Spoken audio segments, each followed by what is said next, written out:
Welcome back to our channels, Warriors. We are still growing. If you haven't had your sister's new boyfriend smash that subscribe button, go ahead and have him smash it right now. Let me give a shout out to the retired CEO and Abuelita's Journey for contributing last night on the live. Now, shout out to the patrons. AI Vega, John Wick, Theo, Claudia, Miguel, Let Our Actions Lead to Christ, Big Bad 48, Nova, Jack Waters, Linda, Michigan Wolverines, The Homie Marius, Chevelle 66, Gigi, Abuelita's Journey, and Daus Herrero. If you have not already signed up for the Patreon, we are growing at an exponential rate. You do not want to miss out. Hit that link in the comment section below. This episode right here is gonna be about Los Angeles' biggest gang, 18th Street. Well, I say it's the biggest gang because I just saw a documentary the other day and it said, hey, they are rolling deep, right? 18th Street are rolling deep. So Hector, did you encounter any 18th Street gang members while you were working in the prison system, California? Yeah, of course I did. If they are big on the streets, they're definitely going to be big in the prison, right? Numbers-wise, strength in numbers. Let me break it back down to Centinela State Prison, right? As you can tell, that's where a lot of the gang interactions, the learning, the ropes, the experience took place. That was the first 8 years of my career. As a young officer, I got to work numerous positions, right? In the beginning, you're on probation, you're bouncing around, you're on rotation, you get to bounce around all the shift hours. You never get any good days off unless you're a hot chick. I've already said this, right? So if you're like me, you can expect you have Wednesdays, Thursdays off for the rest of your life, right? It's a fact. It's a fact. Third watch, get some. So I'm kind of glad I'm bringing this up. A lot of people want to know what goes through Green's mind, and they never heard Green's side, right? Especially people that used to wear blue in the past. They're like, oh, I didn't know it was like that, or I didn't understand it, or I didn't get it, right? So one time your boy right here was working culinary, the chow hall. I did not necessarily like that position because you are by yourself. You're by yourself and with a free staff dining supervisor cook, a cook, free staff cook. It's not that I was scared to be by myself. That is kind of like, damn, I'm back here by myself with these guys. But I didn't like the steam coming from the scullery, you know, the smell of the food. I just didn't like the humidity in the air. I was cool with that. The hours were cool, 4 a.m. to 12 p.m. because you could just bounce at 12 p.m. and handle your business, right?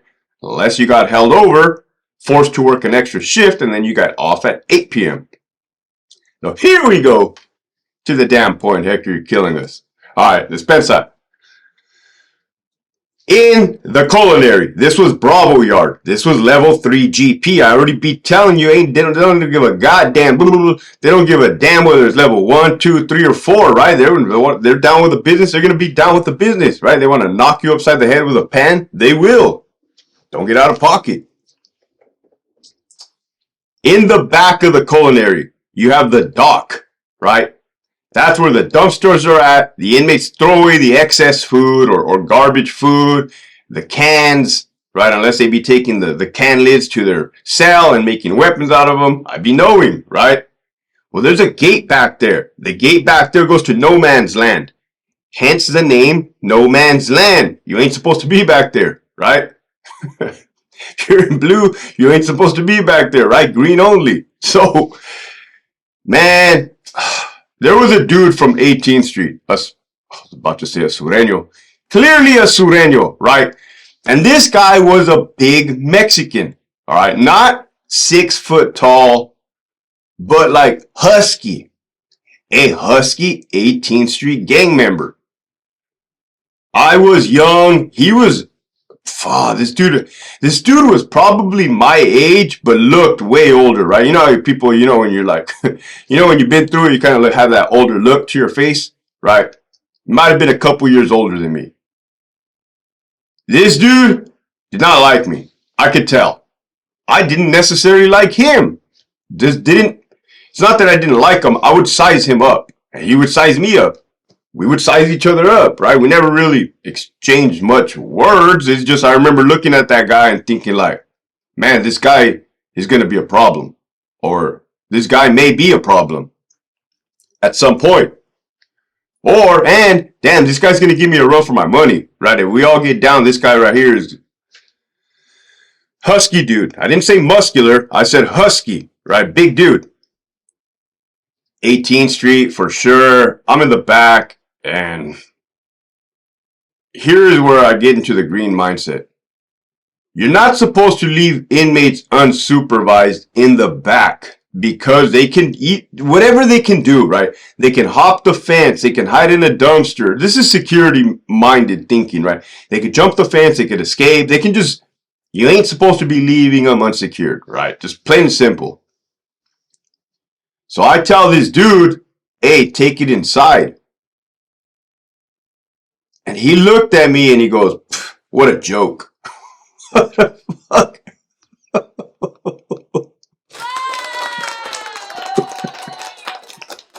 I don't know. I felt that was appropriate right there. So what a joke. Now, I kind of got upset, right? But I didn't bite. I didn't bite. Like if he was fishing or he was throwing it out there, I didn't bite. And it didn't necessarily make me feel like a bitch, right? Like, because as he's saying it, he's walking back in. And it's kind of one of those things. Now, if he would have said, what a joke, what's happening, cuz we can do this any which way you want, right? Because I've seen that before too. Then it would have went any which way we all goddamn would have wanted, right? It's a fact. It's the truth. But he said, what a joke. I took slight offense to it and he walked inside, right? I'm like, this motherfucker called me a joke. So anyways, part of the story was, I was trying to tell you, the reason I didn't want him out there, and this is for you guys to know, was not because I cared about the rules, I cared about the law, because that was kind of like whatever. For green, a lot of the times we enforce a rule for fear of looking like an idiot.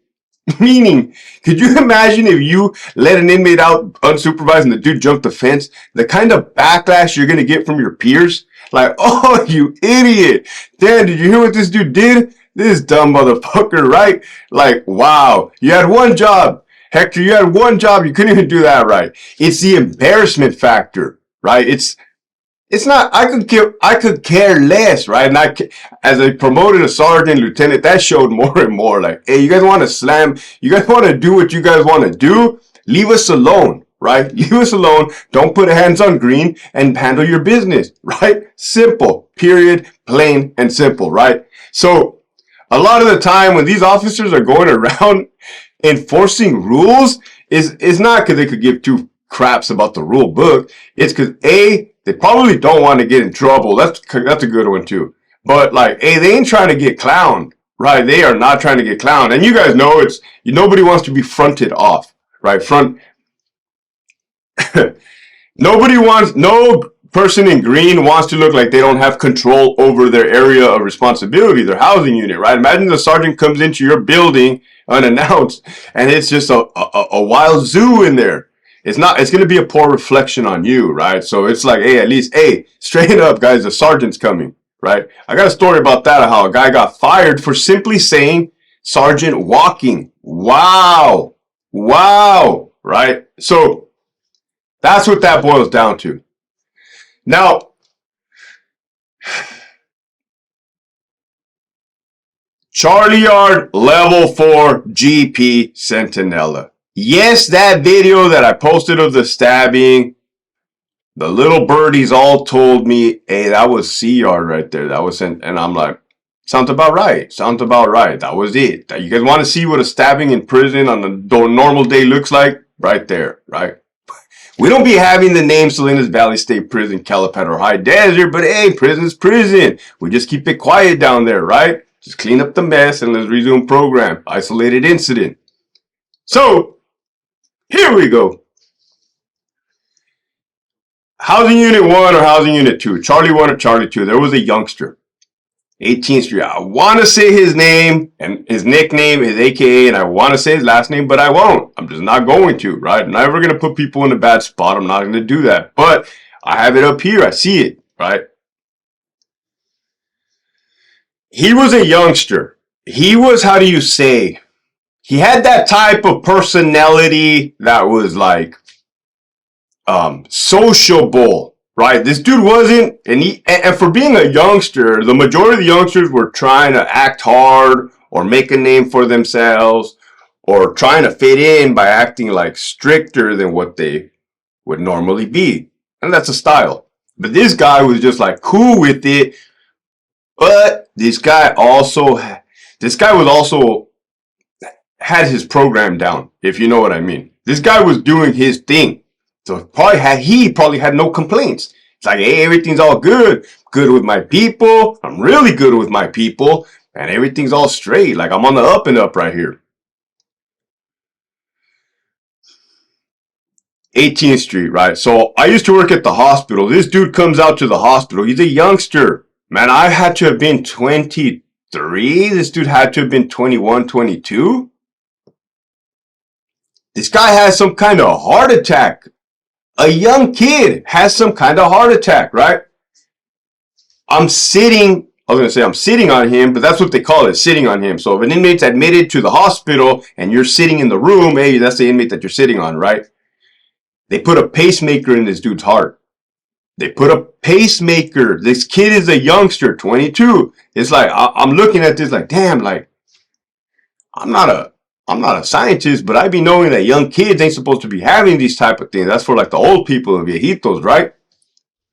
But I'm like, man, dude is right there. He kind of like came out of surgery already talking. And I tell the dude straight up, man, because this was my mindset then. I was like, hey, you gotta be careful, dude. I tell him, like, if you get shot with a 40 millimeter in the chest, you're gonna die, right? That can go for anybody, but let alone if you have a pacemaker and all this medical condition. I tell him straight up, like, hey, you might want to pump your brakes or you might want to stop what you're doing because if you get shot in the chest, you're gonna die, dude. Just keeping it real with him, right? And he gave me a smirk. I straight up even told them, hey man, if you get voluntold to go do like go do a hit, right? Because I told you those type of stabbings were happening on the reg. Clearly they still are. That one I just posted 1 week ago. I told them, hey, if they voluntold you, there ain't no shame in telling them like, hey, I got a pacemaker in my heart. Like maybe you can get a pass of some sort, right? Just throwing that out there for the kid, right? I was a kid too. He gives me this smirk. Fast forward.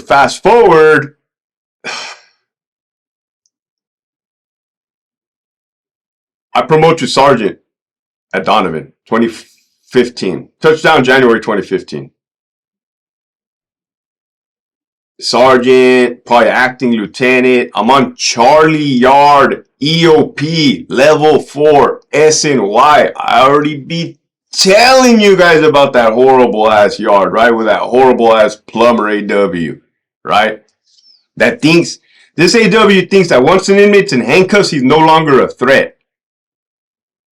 Rewind that. He thinks that once an inmate is in handcuffs, he's no longer a threat. Let me hear from all my people how somebody in handcuffs can do some severe damage, right? Serious bodily injury, possibly even death. But here we go. There I am in front of the chow hall like a good old sergeant with the troops on the line, right? And lo and behold, it is that dude. It is that one guy from Centinela, the youngster. Except he ain't young anymore, and neither am I. He looks at me, I look at him, I go like this, like, hey, the hell? Like, what are you doing here? Right? And you guys will see that if you guys transfer from the department or other institutions, other prisons who promote, you're going to see other inmates that you knew at former places, and you're going to be like, hey, what's up? Like, how'd you land here? Like, what happened? Right? Especially if they went from general population to sensitive needs yard. Like, what happened? Right? The story's always the same. You stop. The story's the same. I'm not going to dive into politics, but the story's always the damn same. There's no winners, as they say. Wow. Wow. Slow down, Hector. Slow down. Wow. So he's like, oh man, right? All the other inmates like look like, oh, you be knowing this guy. And then that's how word gets around too. Like, oh, this guy right here, the sergeant was a sentinella. Now the other sergeants know, oh, this guy was a sentinella, right? He ain't messing around. He didn't grow up in this bullshit ass prison called Donovan, right? Doesn't have all these bad habits. So I looked the dude up, right? Just to verify, because now he has hair. He used to be a bald 18th Street gang member. Now the dude grew out his hair. I look him up. Holy shit. The reason I said this dude was good with his people back then is because I had looked up his information when I was a sergeant. I look back, man, this dude was in it. This dude was in the mix. This dude was in the mix, right? Like, man, he was like, what do you want to call it? Like, ClearTech, Verizon, T-Mobile, however you wanted to call this dude, right? This dude was making it happen for his people, whatever he was doing, right? No wonder he was good, content, but like I said, the dude ended up on a level 4, level 4 SNY EOP, right? The worst of the worst. You want dick and you want dope, it's right here. Get it, right? Get it. Get it. Just don't put the hands on the cops. That's all I was asking for. Ain't nobody tripping, right? So, then I see the dude on A yard. He ended up dropping points going to A yard and Alpha, formerly known as the 1 yard. And you know, he's doing his thing, trying to get his life together, just trying to get out, apparently get out. I can only imagine the dude had a life term of some sort or higher up in the points because, like I said, I knew him back then, and then now he's still kind of in there. And then we would have conversations, right? They would ask me about Echo Yard, the program, the non-designated. And I would say, hey, man, yeah, for a dude like you wanting to get out, you're done with the BS, that would be a good yard for you. It's a good opportunity. I mean, dudes are getting out from there, right? You can see the pattern, right? They were doing their thing. Now they were not doing their thing. And now they want to get out. That was a route. With that, the message for today is that was my interaction with two 18th Street gang members. But, I mean, there was plenty more interaction. So the message for today is when you're young, you think, this is a good one. It just came to my head right now. When you're young, you think you're invincible. You think you're on top of the world. You think you can't be touched. You think you can't be hurt. But that could be the farthest from the truth, man. I was guilty of that too, thinking I was untouchable. And while I may have gotten lucky a lot of times, all it takes is once for you to get unlucky. And you're going to be hurting your family members, your friends, the people closest to you, right? Because when you're in the middle, you're in the mix, you're in the madre, you're not really caring, right? But then when you get older and then the realization and reality starts to set, it just might be too late for you to change your life around, right? Again, if you haven't signed up for that Patreon, make sure you hit that link in the description below. Keep pushing forward.